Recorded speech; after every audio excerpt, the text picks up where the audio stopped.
আসসালামু আলাইকুম রহমতুল্লাহ। সম্মানিত দর্শক, যারা 2 দিনের ছুটি চেয়ে আবেদনপত্র লিখতে চাচ্ছেন কিন্তু পারতেছেন না, তাদের জন্য এই ভিডিওটি খুবই উপকার আসবে। আশা করি শেষ পর্যন্ত দেখবেন।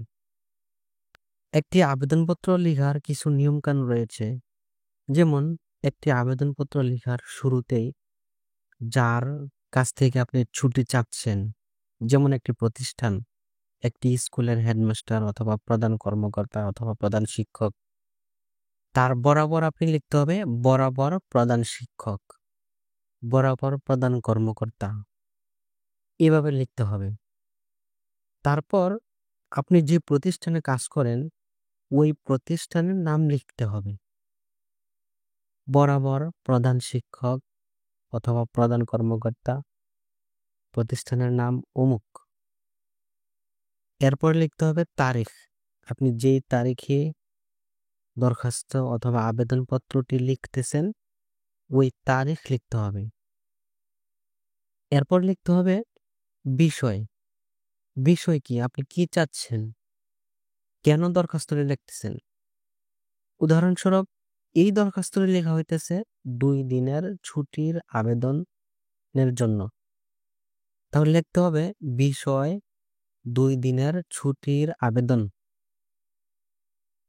তারপর আপনার মনের ভাব প্রকাশ করতে হবে সম্মান সূচক শব্দ দ্বারা। যেমন, জনাব, বিনীত নিবেদন এই যে আমি অসুস্থতার কারণে আগামী 2 দিন অর্থাৎ এত তারিখ থেকে এত তারিখ পর্যন্ত, আপনারা তারিখের জায়গায় তারিখটা বসাবেন যে এত তারিখ থেকে অত তারিখ পর্যন্ত বিদ্যালয়ে কর্মস্থলে উপস্থিত থাকতে পারবো না, তাই আমি আপনার নিকট 2 দিনের ছুটির আবেদন জানাচ্ছি। অতএব আকুল আবেদন এই যে আমার আবেদনটি মঞ্জুর করলে আপনার প্রতি কৃতজ্ঞ থাকব। সর্বশেষ আপনার ডকুমেন্ট দিতে হবে, অর্থাৎ যে ব্যক্তি আবেদন করতেছে, আবেদনকারী বিনীত, আবেদনকারীর নাম লিখতে হবে। তারপর আবেদনকারী কোন শ্রেণী, তার পদ মর্যাদা কি, তার পদবি কি, সেটা লিখতে হবে। তারপর তারিখ লিখতে হবে। তারপর স্বাক্ষর দিয়ে প্রধান শিক্ষকের নিকট দরখাস্ত জমা দিতে হবে, আবেদনপত্রটি জমা দিতে হবে। আশা করছি আপনারা বুঝতে পেরেছেন।